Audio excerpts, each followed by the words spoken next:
welcome to this discussion of the fascinating subject. We are very proud and happy to have an intellectual as our guest who in many ways has managed to deal with this question of the role of religion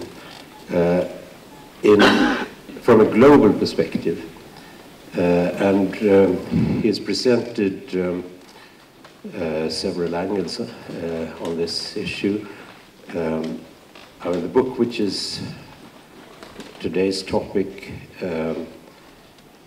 is this book, which is Att tämja gudarna, Taming the Gods in English. In 2008, another book by Ian Buruma was published, which is titled Occidentalism, fiendens syn på västerlandet. Occidentalism, the West in the eyes of its enemies.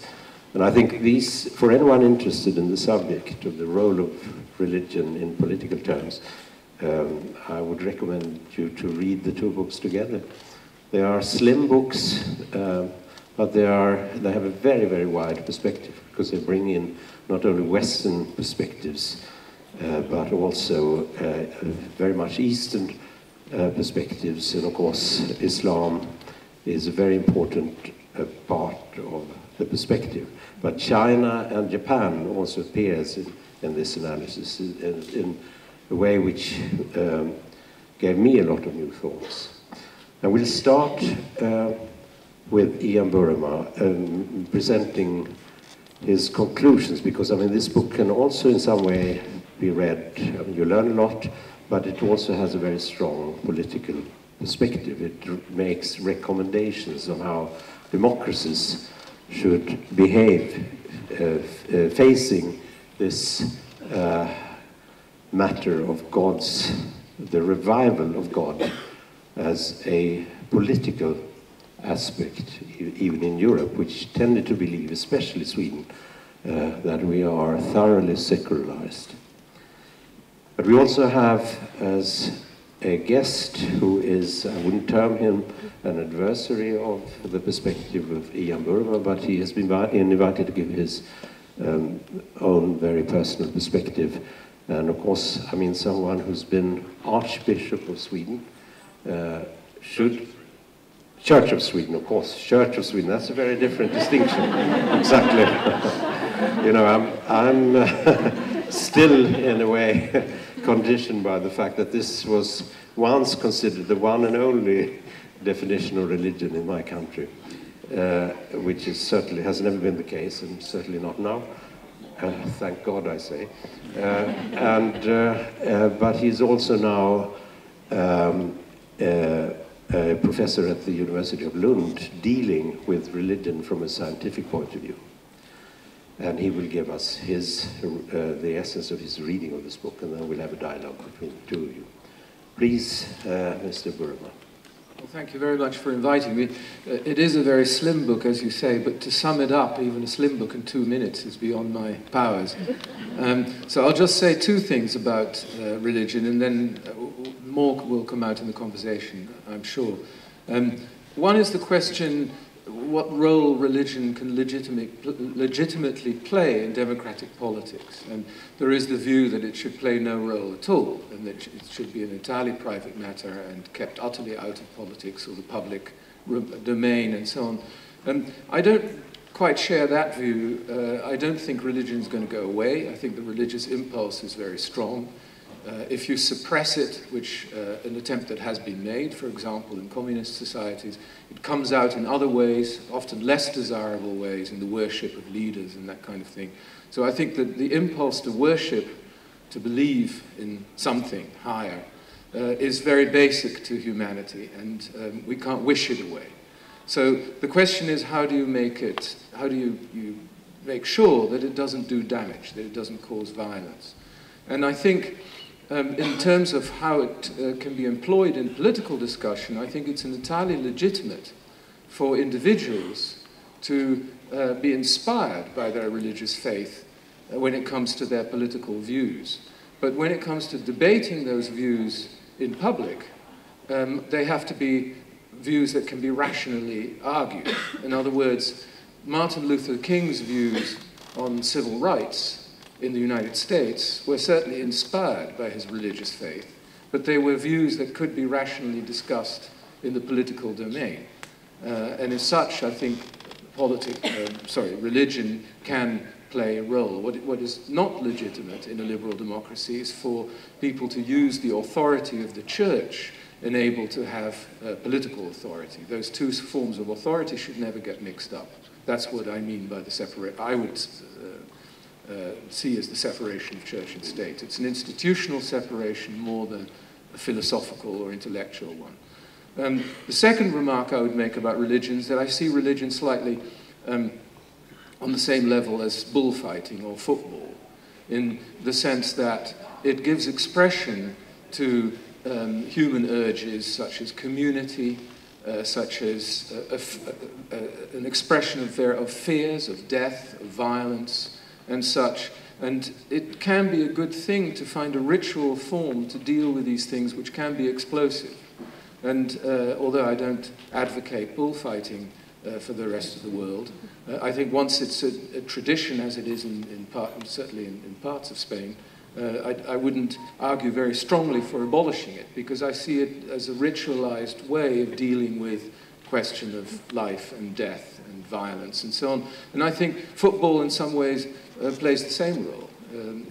Even somebody was pointing out to me the other day that if the enormous success and the bigger and bigger stadiums built, especially in provincial cities in Europe, is because in secularized Europe, the football stadium has taken the place of the church, even with the VIP seats, where the men in blazers and suits sit, in the same way that they used to sit in VIP seats in the church. It's an expression of community, of loyalty, of ritual, if you like, and it's one way of taming the gods. Thank you.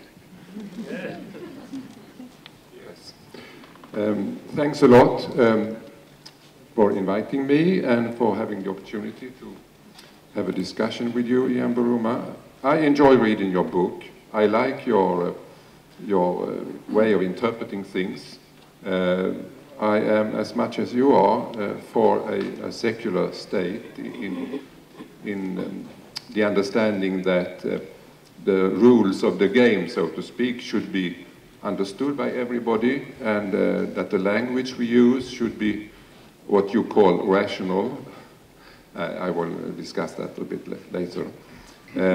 But understood by everyone, and that reference to an external power which is almighty, or which doesn't give room for argument, discussion, or compromise, and so on.